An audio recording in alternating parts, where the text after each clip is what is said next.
The whisper. Every age teaches faith in something. Ours teaches faith in the market. The classrooms preach it. The screens repeat it. The people believe it. But pause and ask yourself, if every school and every screen trains you to think like a shareholder, when do you ever learn to think like a citizen? This isn't a new question.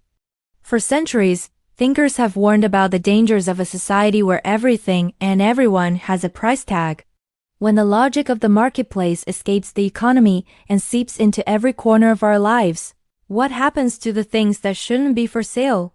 What happens to our sense of community, our moral compass, our very identity as human beings?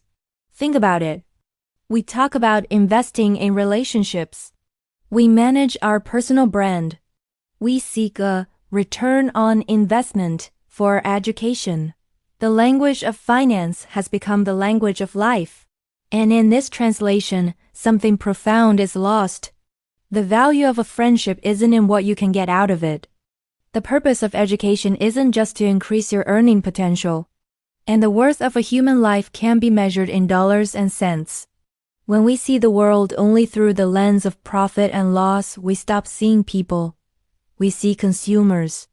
We see human resources. We see liabilities and assets. We become cogs in a machine we're told is creating progress, but we have to ask, progress for whom? And at what cost? The market is a powerful tool. It can drive innovation, create wealth, and lift people out of poverty. But it's a terrible master. When left unchecked, it incentivizes short-term gains over long-term sustainability.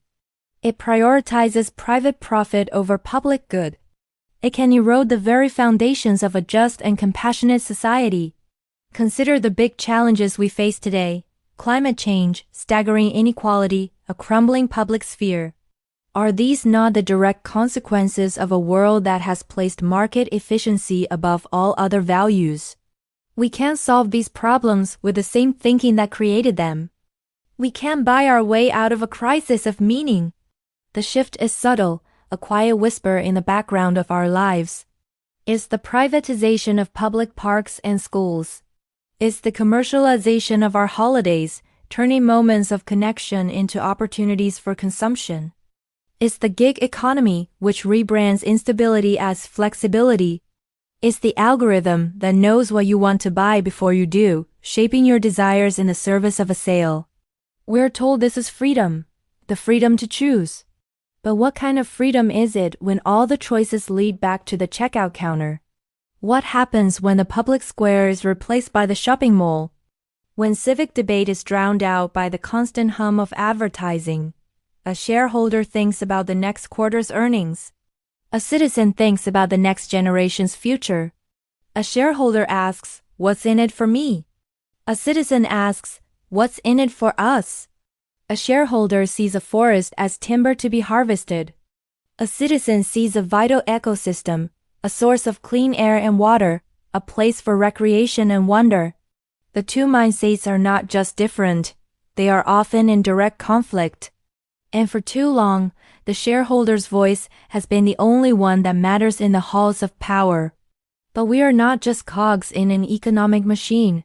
We are not just consumers. We are neighbors. We are friends. We are parents and children. We are citizens. Reclaiming that identity is the most radical act we can perform. It begins with asking different questions.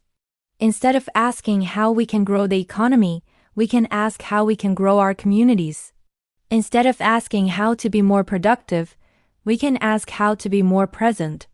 Instead of measuring success by the size of our bank accounts, we can measure it by the strength of our relationships and the health of our planet. This isn't about rejecting the market entirely. It's about putting it back in its proper place. It's about remembering that the economy should serve society, not the other way around. It's about drawing a line in the sand and declaring that some things are sacred: our democracy, our environment, our shared sense of humanity. These are not for sale. The first step is to recognize the whisper, to hear the constant, pervasive message that tells you your worth is your wealth. that your value is your productivity. Once you hear it, you can't unhear it. And once you see how it shapes our world, you can start to imagine a different one. Imagine classrooms that teach empathy as rigorously as they teach economics. Imagine news media that prioritizes truth over clicks. Imagine corporations that are held accountable not just to their shareholders, but to their workers, their communities, and the planet. Imagine a society where the best things in life are not things at all and are truly free. This isn't a utopian dream, it's a choice. A choice we can make every day, in the way we talk to our neighbors, in the businesses we support, in the leaders we elect, in the values we teach our children.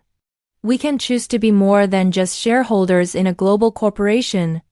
We can choose to be citizens of a world we build together. The whisper of the market is loud, but the voice of our shared humanity can be louder. We just have to remember how to speak. We have to learn once again how to think like citizens. Thank you for watching. If this resonated with you, please subscribe and join the conversation in the comments below.